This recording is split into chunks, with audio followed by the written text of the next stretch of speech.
"Just one dance," Jack Sutter's oldest boy said, gripping Millie's wrist like a shackle. Not knowing the tired drifter at the bar was a gunslinger would cost him everything before the night was through. Nobody in the Copper Kettle Saloon that night knew the drifter's real name.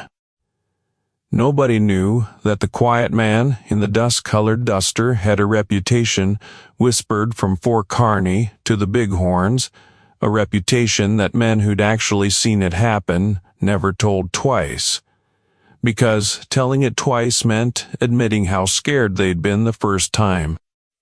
All the Foreman's boys saw was an old coat and a young girl who'd said no. That was their whole mistake right there, and it was about to cost them everything they had.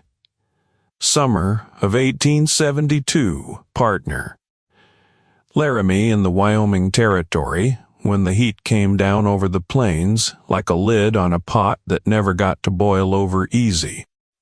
If you've ever watched a small thing refuse to bend to a big cruel hand and wondered what it would take for somebody to finally step in and even the scales, stay with me tonight, because this is one of those stories, and I promise you it ends the way you're hoping it does.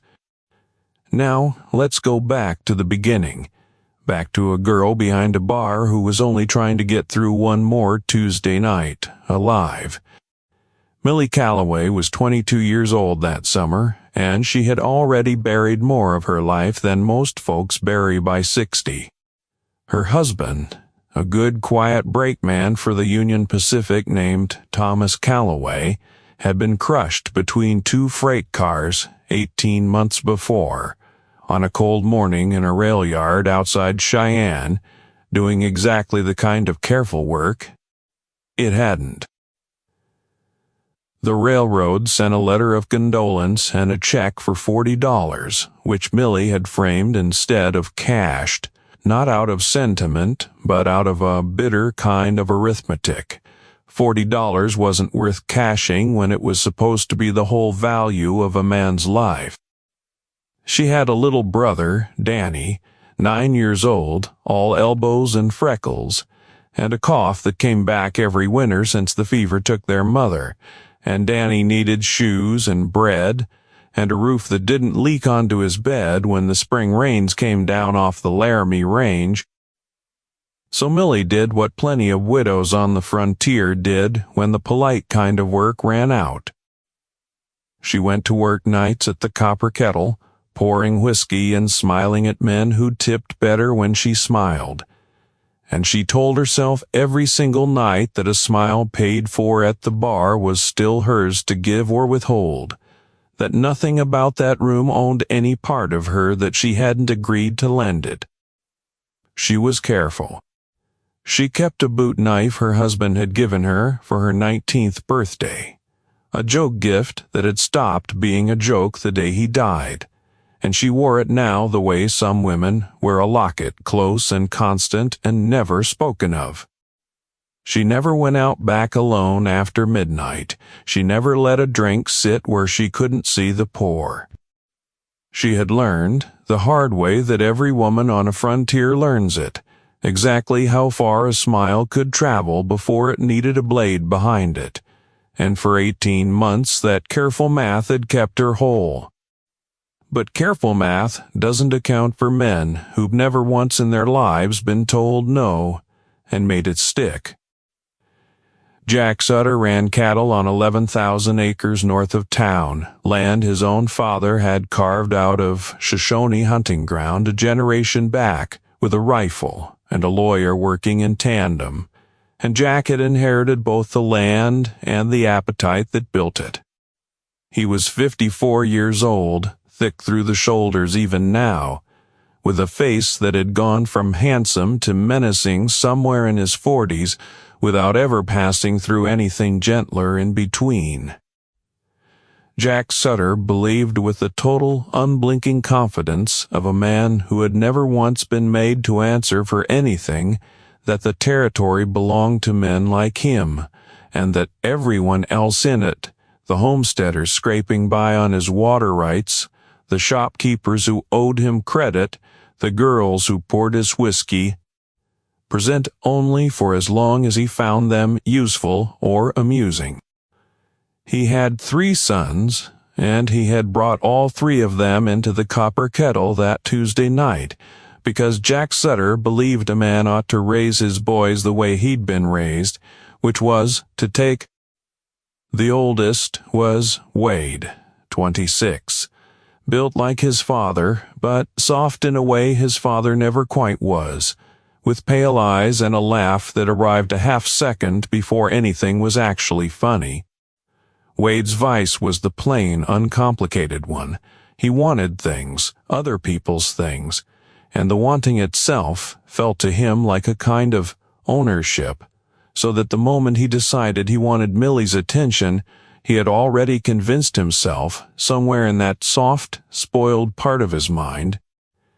The middle son was Royce, 23, leaner and meaner than his brother, the one who did the actual cruelty while Wade did the actual wanting. Royce's vice was simple, too. He liked to watch things break. He'd been the one 3 winters back who'd shot a homesteader's mule over a fence-line dispute, just to watch the man's children cry, and their father had said nothing about it to the sheriff, because the sheriff in Laramie answered to the same appetite the Sutters did. The youngest was Cole, 19, and Cole's vice was the saddest one of the 3, because Cole still had some decency left in him and hated himself for how little he used it. Cole followed his brothers because he was afraid of what they'd call him if he didn't, and every time he watched Wade or Royce do something ugly, some small dying part of him flinched, and every time he flinched, he told himself it was the last time he'd let it happen. That night, all 3 Sutter boys had been drinking since sundown, and Jack himself sat at the corner table with his foreman's confidence spread out around him like a coat he never had to take off, watching his sons with the mild tolerant pride of a man who'd never once considered. The Copper Kettle was doing good business that night, loud with fiddle music and the clatter of a faro table in the back corner, thick with tobacco smoke and the smell of spilled beer soaked so deep into the floorboards it had become part of the building's own particular perfume. Millie moved between the tables with a tray balanced easy on one hip, the practiced grace of a woman who had learned to be everywhere at once without ever quite being anywhere a man could pin her down. She had smiled at Wade Sutter twice already that evening, the professional smile, the one that cost her nothing and bought Danny his supper, and both times Wade had taken the smile as a promissory note on something much larger than a smile was ever meant to buy. Near the back of the room, at the far end of the bar where the lamplight didn't quite reach, a stranger sat alone with a beer he'd been nursing for the better part of an hour. He was somewhere past 50, though the exact number was hard to place under the wear of him. A face weathered the color of old saddle leather, gray-threaded thick through a dark beard. A duster coat gone the color of trail dust from actual trail, not affectation. He had come in quiet an hour before sundown, taken the corner seat without a word to anyone, and he had not moved from it since, not to gamble, not to flirt, not even, particularly, to drink much of the beer in front of him. He kept his hat low and his eyes lower, the posture of a man who had spent a long time learning that being looked at was almost always more trouble than it was worth. But if you had looked closely, and almost nobody in the Copper Kettle that night thought to look closely at a tired old drifter nursing a warm beer, you would have noticed that his eyes never actually stopped moving, tracking every door, every exit, every hand that strayed too near a holster, with the flat, patient attention of a man for whom that kind of watching had long ago stopped being a choice and become simply the way he saw a room. You would have noticed that his right hand rested, always within 6 inches of his hip, not gripping anything, just resting there the way another man's hand might rest near his own heartbeat. And if you had been unlucky enough, or lucky enough, depending how the story wants to be told, to have crossed paths with him once, years back, in some other territory under some other name, his name was Cade. Nobody in the Copper Kettle knew that yet. Nobody knew that up around Fort Kearny and down through 3 territories, men who'd survived crossing him told it in whispers, calling him the nameless Gunslinger, because he never gave his name to anyone who didn't already have a claim on it. And because the men who needed his name most urgently had usually stopped needing anything at all by the time they thought to ask for it. Cade had ridden into Laramie 2 days before on his way to nowhere in particular, which had been the general direction of his life for the better part of 12 years. He carried with him the way certain men carry a bullet lodged too close to the spine to safely remove a debt he had never been able to pay and a memory he had never been able to outrun. 12 years back on the Bozeman Trail, a wagon train he'd been riding scout for had been hit hard by a Lakota raiding party angry, and rightly so, about the broken promises strung along that particular stretch of stolen ground. Cade had taken 3 arrows, doing what he could to buy the wagon's time, and he would have bled out under a cottonwood tree with the sun going down orange and merciless overhead if a young woman traveling with the train hadn't refused to leave him. She had dragged him into the shade with her own hands, packed his wounds with what clean cloth she had, and sat with him 3 days and 3 nights while a fever tried to finish what the arrows started, feeding him broth from her own ration supplies, telling him low and steady that he was not, under any circumstances, permitted to die on her watch. Her name had been Ruth Calloway. Cade had lived. Ruth's wagon train had moved on before he was strong enough to properly thank her, and the West, being what it is, wide and careless with the people who cross it, he had never seen her again. But a debt like that doesn't dissolve just because the road pulls 2 people apart. Cade had carried Ruth Calloway's name for 12 years the way another man might carry a photograph, and when he'd heard, 3 towns back, idle talk in a trading post about a woman named Calloway working nights at a saloon in Laramie, a widow, they said, with a young brother to feed, something in Cade's chest, had gone very still and very certain. The way a compass needle goes still when it finally finds north. He did not yet know that Millie was Ruth's daughter. He only knew the name and the debt, and that a debt owed to a dead woman gets paid, if it can be paid at all, through whoever she left behind. So Cade had come to the Copper Kettle 3 nights running, quiet, watching, trying to work up the nerve to simply introduce himself to a stranger and explain a debt that would sound spoken out loud like the ravings of an old fool. He had almost decided that very night that he'd been a coward long enough, and that tomorrow he would finally speak to her plainly. He never got the chance to choose the moment on his own terms. The moment chose itself, loud and ugly at the piano, 20 feet away from where he sat. "Just one dance," Wade Sutter said again, louder this time, playing to the room now, because a man like Wade needed an audience for his cruelty the way other men needed air. His hand tightened on Millie's wrist, and she felt the bruise starting before it had even fully arrived. That particular deep ache of a grip that intends to leave a mark as proof of ownership. "Mr. Sutter, I've got tables waiting." Millie kept her voice level, kept the professional smile stitched carefully in place, even as her heart began to hammer. She had handled drunk cowhands before.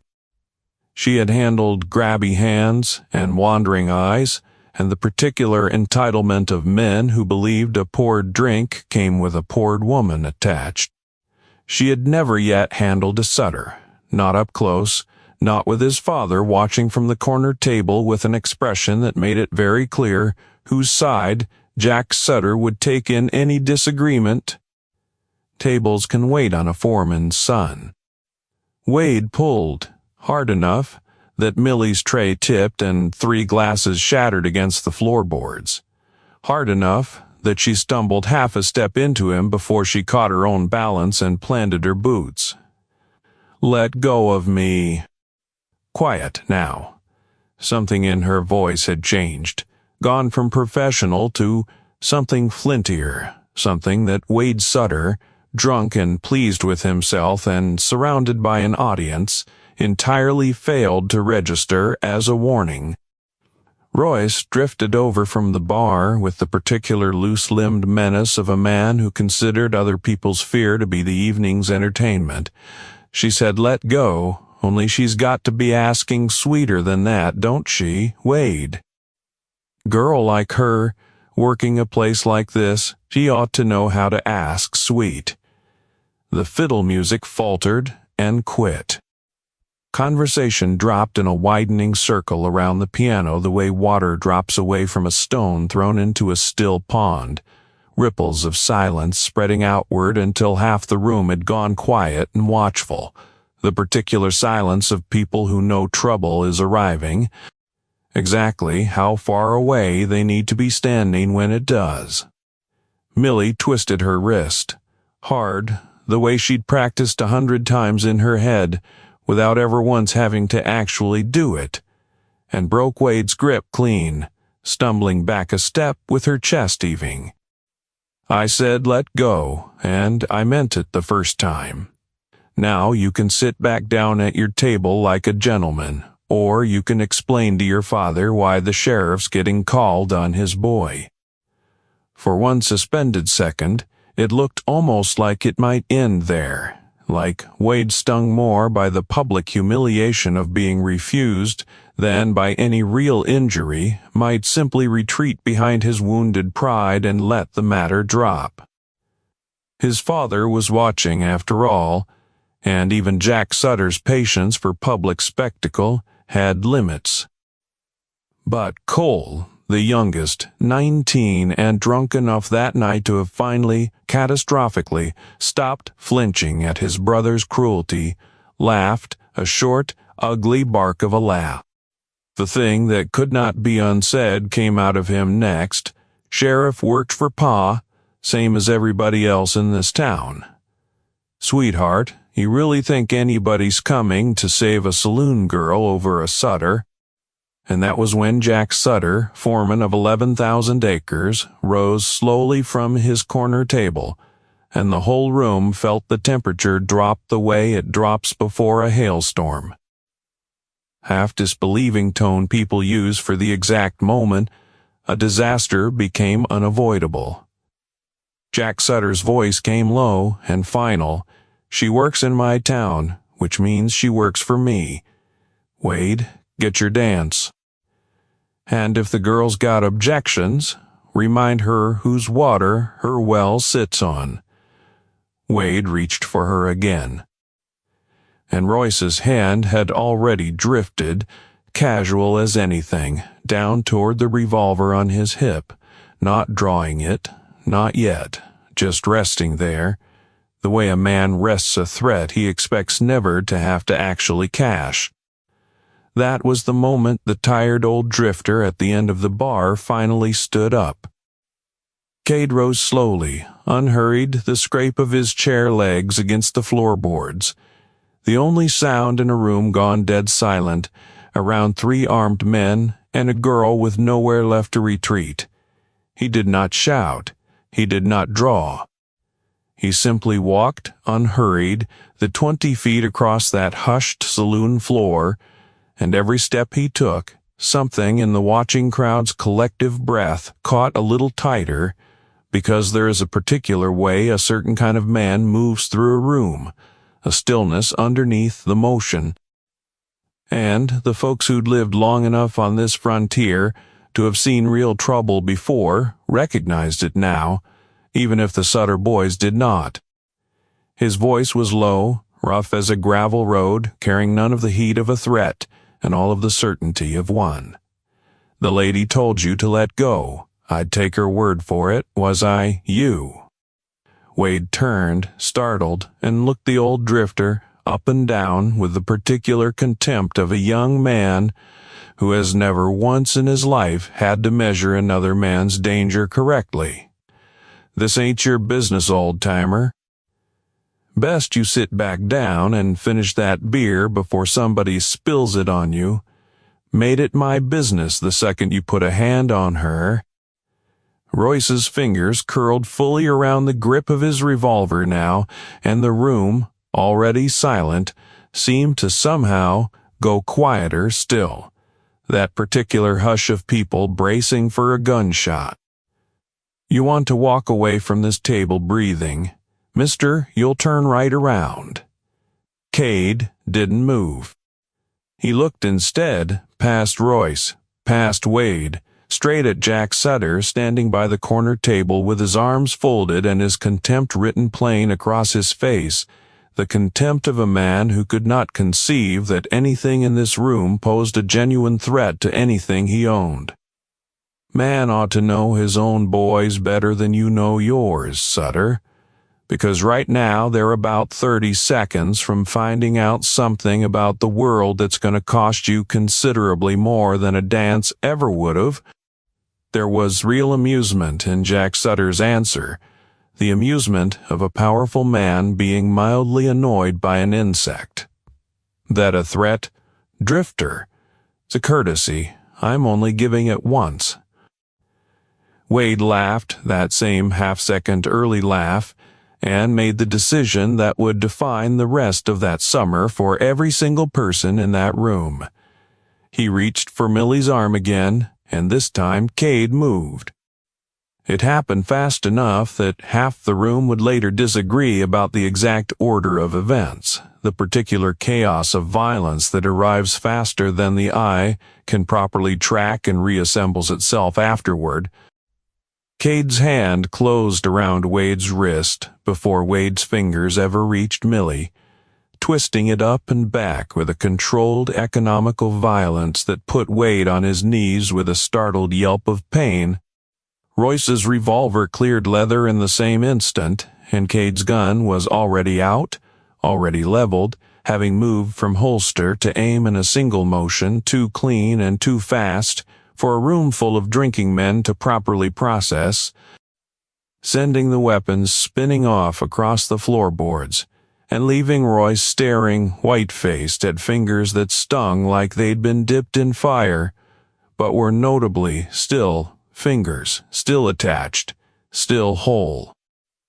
A warning, precisely delivered. Not a killing.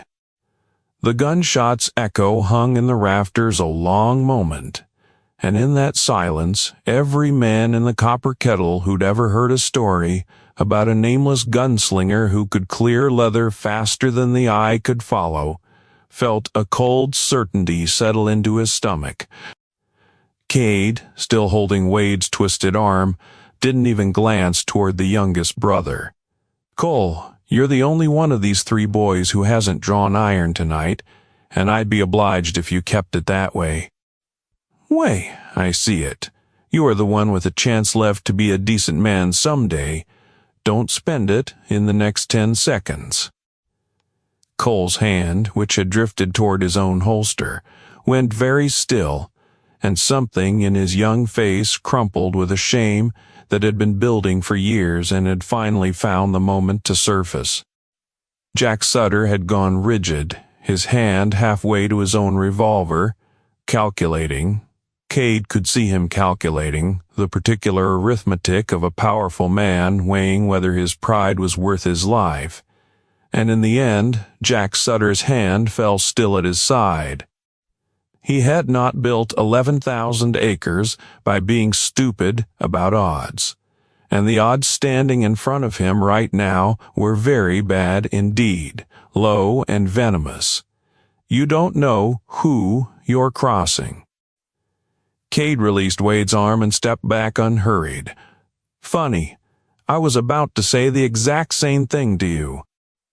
He turned to Millie, who stood frozen by the ruined tray of broken glass, chest still heaving, eyes wide with the particular shock of a woman who has just watched violence arrive and depart in the space of 4 seconds. "You all right, ma'am?" Quiet, gentle. Now all the iron gone out of his voice. Yes, thank you. I don't know your name. Don't reckon it matters much tonight. What matters is you're not dancing with anybody who's got to be made to let go." Jack Sutter gathered his sons with a curt jerk of his head, Wade cradling his twisted wrist, Royce staring at his stinging hand, Cole trailing behind, looking like a boy who'd aged 5 years in the last 5 minutes, and the 4 of them left the copper kettle under the weight of 24 watching eyes. The particular walk of proud men retreating without having been permitted, the dignity of admitting they were retreating. But Jack Sutter paused at the door and turned, and what came out of him next would prove, before the summer was out, the worst mistake of his entire life. "This ain't finished, old man. Nothing that happens in my town is finished until I say it's finished. Funny thing about towns. Sometimes they belong to whoever's willing to stand in them when it matters. We'll see which one of us that is. Before we go further down this trail, partner, if stories like this one, about ordinary folks who don't back down and the strangers who show up right when they're needed most, are the kind of thing that keeps your fire burning at night, go on and hit that subscribe button. And I'd surely love to have you riding along for the next one.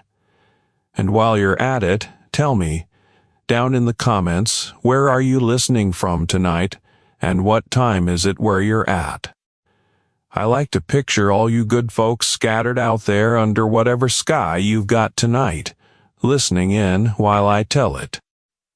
Now let's get back to it, because the Sutters weren't the kind of men who let a public humiliation lie quiet, and Millie Calloway's night was only just getting started. The saloon slowly exhaled back into its ordinary noise, the fiddle picking back up hesitant and then fuller, conversation resuming and the particular relieved chatter of people who just watched a disaster get averted and needed badly to talk about something else. Millie knelt to gather the broken glass from her ruined tray, her hands trembling now that the danger had passed and left her nervous system to catch up to what had actually happened. And it was Cade who knelt down across from her, picking shards up carefully, his weathered hands steady in a way that made her own trembling ones feel, briefly, less alone. "You didn't have to do that." Her voice was quiet. "Didn't have a choice, way I saw it. A man watches something like that happen and does nothing. He's not much of a man after." A little bitterly, most men in this town would have called that good sense instead of cowardice. Jack Sutter owns half of Laramie. Owns the sheriff, too, or close enough to it. I've made a habit of not much caring what a man owns when he's decided to take something that isn't his. She studied him then properly for the first time, the weathered lines of a face that had seen considerably more than 50 ordinary years of living, the particular stillness in a man who had clearly, at some point, made peace with the idea that violence might find him again and had decided not to spend his remaining days flinching from that possibility. "You've done this before." It wasn't a question. "More times than I'd like to count. Fewer times than the stories probably say." "What stories?" Cade was quiet a moment, weighing how much of it to give her tonight, on a night already so heavy with adrenaline and fear. "Folks up around Fort Kearny got to calling me something a while back. Nameless Gunslinger, on account of I never gave my name to anybody who hadn't already earned the asking. Reckon the name traveled further than I ever intended it to." Millie's breath caught. She had heard that name. Everyone on the frontier had heard some version of that name, whispered around campfires and traded in low voices at trading posts, the kind of legend that grows larger with every telling until nobody quite remembers if the man at the center of it was ever entirely real. The nameless gunslinger of Fort Kearny. She spoke it slowly. They say he stopped a massacre at Bridger's Crossing. They say a whole company of raiders turned back rather than cross him. The particular weary discomfort of a man who has heard his own legend told back to him too many times to feel anything but tired about it settled over Cade's face. They say plenty. Half of it's true. Most of the rest got bigger with the telling way these things do. "Why are you here? In Laramie, I mean, just passing through." And here Cade paused longer, because this was the question he had been quietly circling for 2 full days without finding the courage to answer it out loud to anyone, let alone to the very woman the answer concerned. He watched her face, careful. "What was your mother's name?" Millie blinked, thrown by the sudden turn. "Ruth Calloway. She passed 6 years back. Fever took her, same as it near took Danny this past winter." Cade closed his eyes for one long moment, and when he opened them again, something in his weathered face had gone soft with a grief and a gratitude 12 years in the carrying. His voice dropped quiet. 12 years ago on the Bozeman Trail, I was riding scout for a wagon train that got hit hard by a Lakota war party with every right in the world to be angry at what that trail represented. Took 3 arrows buying time for those wagons to circle. Would have bled out under a cottonwood tree if a young woman traveling with that train hadn't dragged me into the shade and flat refused, to let me die on her watch. Sat with me 3 days and nights, fed me broth from her own rations. Told me every time the fever tried to take me under that I wasn't permitted to go. I never got the chance to properly thank her before that train moved on. Never saw her again, carried her name with me every single day since the way a man carries a debt. He's terrified he'll never get to pay. Millie had gone very still, tears rising unbidden in her eyes. She never told me that story. She never told anyone. Your mother saved my life and asked for nothing back for it, not even a name to remember her by properly. I've spent 12 years wondering if I'd ever get the chance to pay some part of that debt forward. Heard talk 3 towns back about a widow named Calloway, working nights at a saloon in Laramie, and something in me went still and certain, the way a compass goes, still when it finds north. I came here half hoping, half not daring to hope, that it might be some kin of hers. Didn't expect to find her daughter fighting off a Foreman's boys my second night in town. Millie pressed a trembling hand to her mouth, overwhelmed by the sudden impossible weight of it, a debt her mother had never mentioned, arriving now in this room, in the shape of the very man who just put himself between her and 3 armed men. She never said a word, not one word, all those years. Your mother struck me as the kind of woman who didn't do good deeds to be thanked for them. She did them because they needed doing. I expect that's where you get it from, way you stood your ground tonight before I ever crossed that room. They sat together a long while after that, the saloon noise washing gently around them, and Millie told him about Danny, about the shoes he needed and the cough that came back every winter, about the $40 check she'd framed instead of cashed. Exhausting arithmetic of keeping a small family fed on a widow's wages in a town owned by a man who believed everyone in it existed for his convenience. And Cade listened, the way a man listens who has spent 12 years turning over a debt in his mind and finally found somewhere honest to set it down. Some of the fear returned to Millie now that the immediate danger had passed and left room for the dread of what came next. Jack Sutter isn't going to let tonight lie quiet. You saw his face. He's going to come back, and he's going to bring more than 3 drunk boys next time. I expect you're right, man. Like that, his whole sense of himself is built on nobody ever telling him no and making it stick. Tonight, 2 people told him no in the same hour. That's not a thing his pride survives without an answer. Then, what do? We get ready, because if he's coming, better he comes to a fight we've already won before he arrives, than one we're scrambling to survive. Over the following days, word moved through Laramie the way word always moves through a small frontier town, fast and distorted and thoroughly entertaining to everyone except the people actually living inside the story. Some folks told it as a triumph. The saloon girl who'd finally been defended, the mysterious stranger who'd humbled the Sutter boys in front of the whole Copper Kettle. Others told it as a foolish provocation, shaking their heads at the drifter's nerve, certain that whatever satisfaction the moment had provided would be paid back tenfold once Jack Sutter recovered his composure and his patience.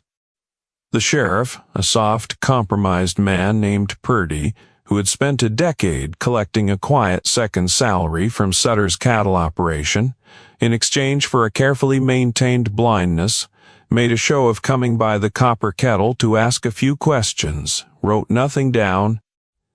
Cade, for his part, spent those days doing the quiet, unglamorous work that actual survival requires, work considerably less romantic than the legends made it sound.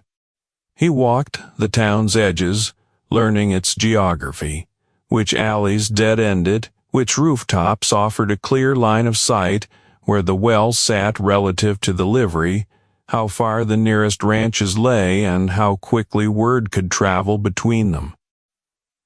He spoke with a blacksmith, a broad-shouldered man named Otis, who had lost 2 good horses to a grazing dispute the Sutters had manufactured out of thin air 2 summers back, and had been nursing a quiet resentment ever since, and found in him a willing, if cautious, ally.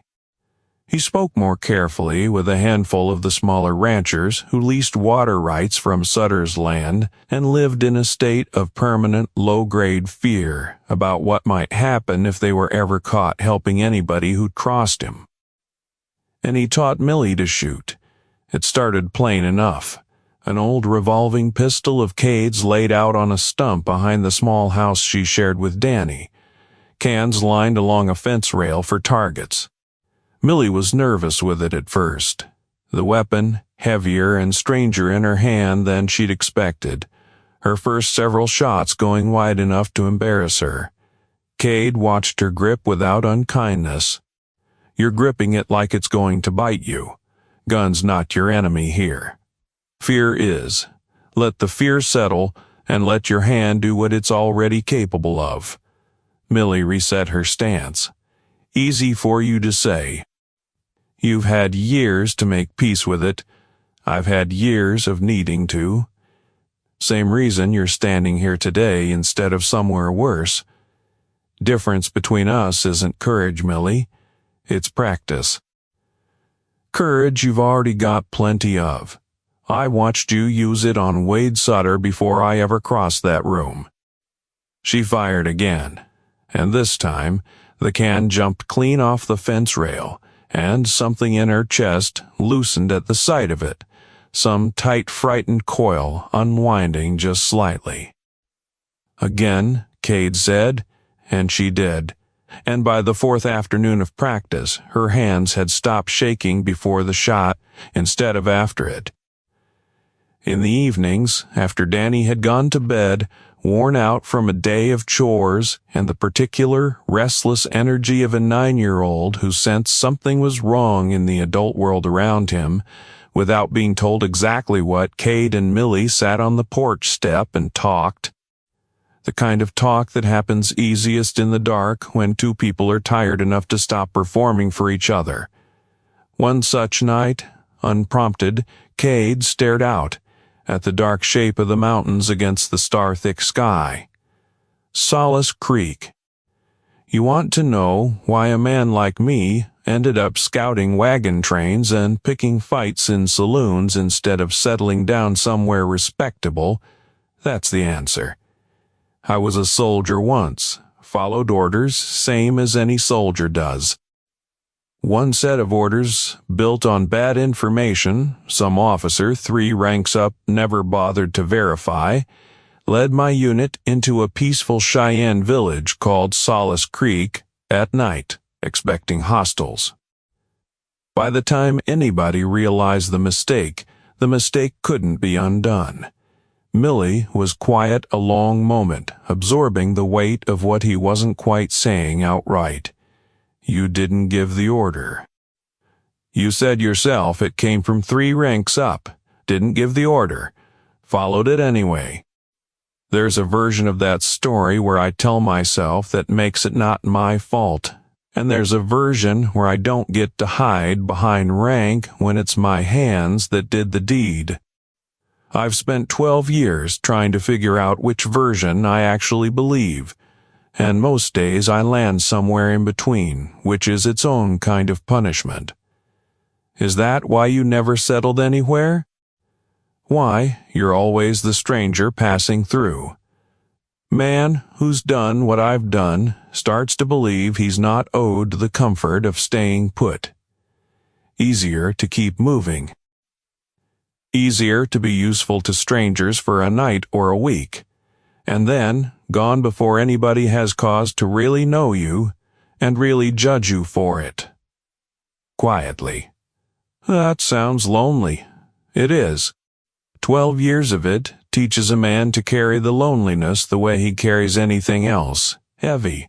You just build the muscle for it. My mother used to tell me that the only thing worse than carrying a mistake is letting it convince you that you're nothing but the mistake. She said, a person's past explains them. Cade turned to look at her properly then, something moving behind his tired eyes. Your mother was wiser at 20-something than most men manage by 60. I believe I owe her considerably more than I understood when I rode into this town. It was on the 5th day that the larger shape of the trouble finally surfaced, delivered by Otis the blacksmith in a low, worried voice as he handed Cade back a freshly shod horse. Man came through my shop yesterday drunk enough to talk loose. One of Sutter's hands. Said the foreman's been sending wires. Not just calling in his own boys and ranch hands neither. Said Sutter answers to somebody bigger up in Cheyenne. A man named Elias Kane owns half the copper claims in this territory and most of the men who enforce his interests. Said Sutter's been skimming off Kane's mining operation for years, using cheap territory land and cheaper territory labor Kane don't officially know about, and that public humiliation you gave him at the Copper Kettle has got Sutter scared. Proper oversight. Sutter needs this cleaned up quiet and quick, before word reaches Cheyenne. Grimly. So this isn't just a wounded man's pride anymore. Way I hear it, it's a man protecting a much bigger, much dirtier operation.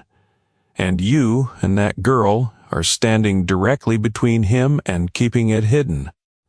Cade relayed this to Millie that evening with the plain, unflinching honesty he'd decided, somewhere in the last 5 days, that she deserved. This isn't going to be 3 drunk boys anymore. Sutter's going to bring everything he's got, and everything Elias Kane can lend him. because it's not his pride at stake now. It's whatever crooked operation he's been hiding out here for years. How many men? She was already doing the same hard arithmetic he was doing. More than we can outrun, which means we don't run. We choose the ground, and we let them come to a fight already lost before they arrive. They spent the following 2 days preparing the Copper Kettle and the surrounding block the way a soldier prepares a position he intends to hold, not a fortress built for show, but a set of quiet, deliberate advantages laid in place before the enemy. Cade strung tripwire low across the alley, behind the saloon rigged to a string of cowbells salvaged from Otis's shop, so that any approach from the rear would announce itself in the dark. He arranged with the owner of the mercantile across the street, a nervous but decent man named Halloran, who'd quietly despised the Sutters for years without ever having the standing to say so, to leave his upper window unlatched, giving Cade a clean, elevated line down the main street. He taught Millie where the Copper Kettle's structural beams sat thick enough to stop a bullet, and where they didn't, taught her the choke points a man on defense could use to make 3 attackers feel like 30. Otis, with a grim satisfaction that suggested he'd been waiting years for a reason to settle his own accounts with the Sutters, quietly armed a half-dozen of the smaller ranchers who'd grown tired of paying Sutter's water tax in silence. Men who wouldn't fight in the open, but who would, when the moment came, make sure no reinforcements slipped in from the northern road. On the 3rd night, the cowbells rang. It was past midnight when the sound cut through the quiet, and Cade was already moving before the last bell had finished swinging, Millie a half-step behind him with the revolver he'd trained her on, held steady in both hands. Through the gaps in the saloon's back windows they watched shapes gathering in the dark, more than a dozen riders, lanterns hooded, moving with the particular quiet discipline of men who'd been told this needed to be handled without witnesses. Jack Sutter himself rode at the front, flanked by all 3 of his sons, and behind them, a face Cade did not recognize but instantly understood the shape of a lean, cold-eyed man in an expensive coat that didn't belong on the frontier, accounting interest of a man checking that an investment was being properly protected. Elias Kane had come himself. Sterling. Jack Sutter's voice rang out into the dark street, for that had become the name whispered around Laramie those 5 days. Cade Sterling, close enough to true that Cade hadn't bothered correcting it. You had 5 days to leave this town and mind your own business. Instead, you turned my own land against me. That ends tonight. Cade stepped out now onto the boardwalk in full lamplight, unhurried, Millie a careful shape in the shadow of the doorway behind him. Funny thing about ending things, Sutter. You keep promising it, and it keeps not going the way you promise. Maybe tonight's different. Maybe it's finally your turn to learn that, Kane's cold voice cut in. Precise and businesslike even now. You don't know what you're protecting her from. This is a matter of commerce, Mr. Sterling. Nothing more. A quiet arrangement that requires quiet to continue. You've made yourselves an obstacle to quiet. Seems to me, quiet's usually the word men use when they mean secret, and secret's usually the word men use when they mean shameful. Which is it, Kane? Commerce or shame? Kane's jaw tightened the first crack in his composure, and the night exploded into gunfire. What followed was not the clean, choreographed shootout of dime novels, but the ugly, chaotic scramble of a real siege. Riders charging the alley only to be thrown from spooked horses by the tripwire's cowbell warning. Otis and his half-dozen ranchers opening fire from the rooftops on the northern approach and turning back the reinforcements Kane had staged there. Cade moving through the Copper Kettle's interior with the economical, practiced violence of a man who had done this exact grim work more times than the stories ever properly counted. Firing not to kill where he could help it, aiming for shoulders and gun hands and horses' legs, disabling rather than ending wherever the choice was his to make. Wade Sutter took a bullet through the meat of his thigh, trying to force the saloon's front door, and went down screaming, more in shock than in mortal danger. Royce, still nursing the stinging memory of his shot-away revolver from 5 nights before, hung back this time, and it was that hesitation, that flicker of a survival instinct finally overriding his cruelty. Cole did not fire a single shot the entire night. He stood frozen at the edge of the fighting, and when his father's furious voice demanded he move, demanded he prove himself, Cole simply lowered his weapon. "I'm done being made into this," loud enough for several nearby men to hear, and he walked away from the fight entirely, out past the tripwire and into the dark, and nobody, not even his own brothers, tried very hard to stop him. Millie, positioned at the Copper Kettle's rear window, exactly where Cade had drilled her, held her ground when a lone rider slipped past the alley's defenses and came around toward the back door. And the warning shot she put across his bow was enough to send him scrambling back the way he'd come, rather than press the advantage. It was Jack Sutter himself who made the final, fatal miscalculation. Seeing his sons broken and his reinforcements turned back, seeing the entire elaborate machinery of his intimidation crumbling in the space of 20 minutes, Jack Sutter did what prideful cornered men have always done throughout history. He spurred his horse directly at the saloon's front door, revolver raised, aimed not at Cade but past him, at the doorway shadow where he knew Millie stood.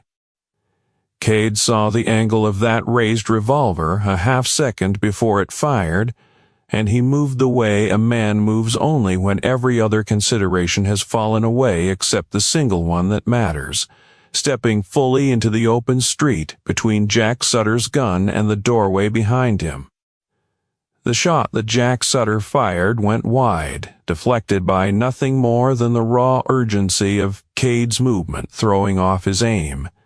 And it was Cade's answering shot, fired in the same fraction of a second, that found its mark, not a killing shot, aimed with the same deliberate restraint Cade had shown all night, but a clean strike through Sutter's gun arm that sent the revolver spinning from his grip and Jack Sutter himself tumbling from his startled horse into the dust of the street he had, until tonight, believed belonged entirely to him.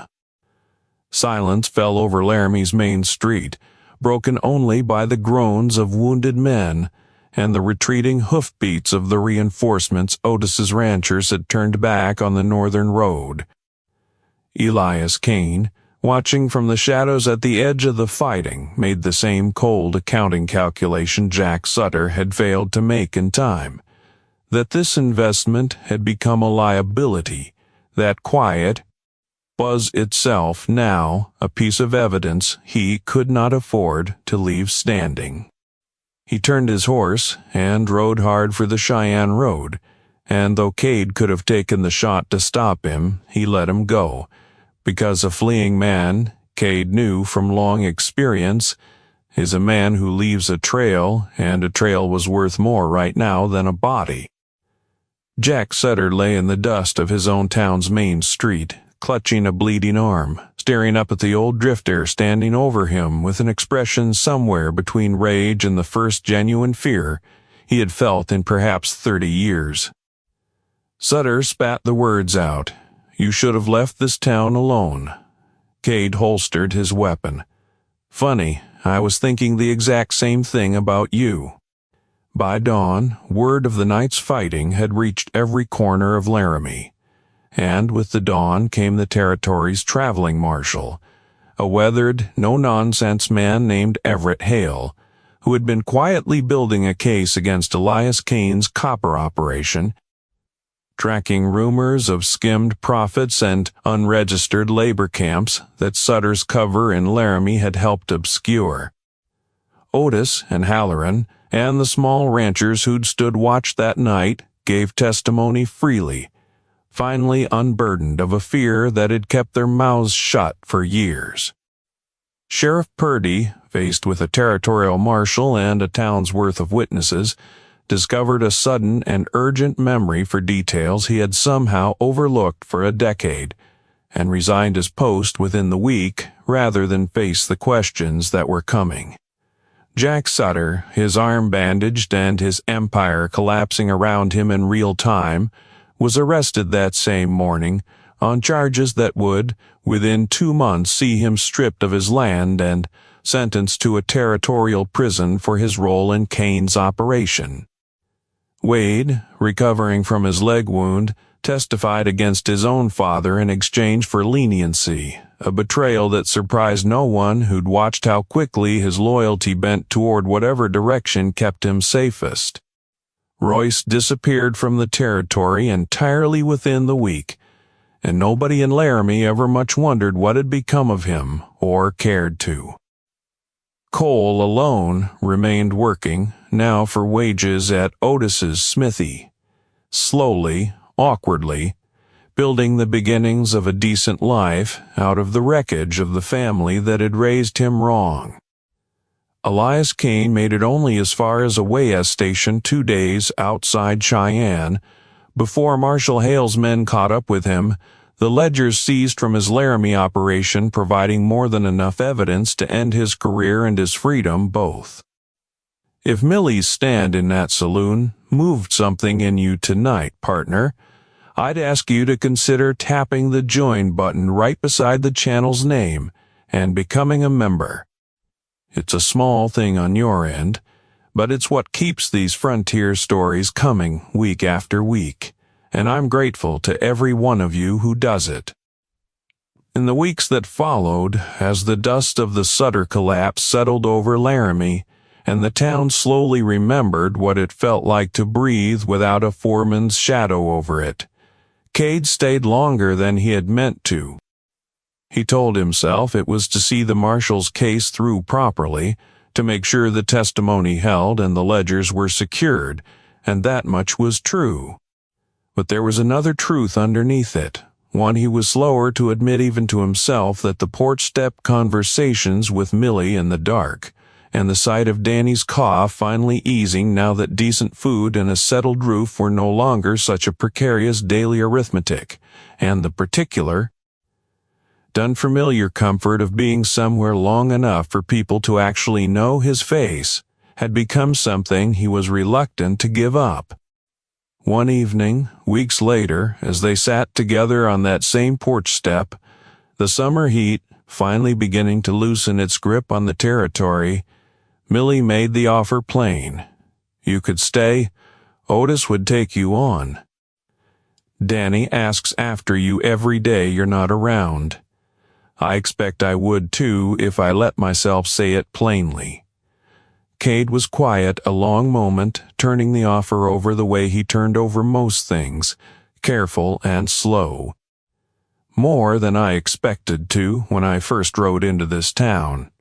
But a man who's carried what I've carried these 12 years, Solace Creek, and everything after it, that man's made a lot of debts along the way, Millie.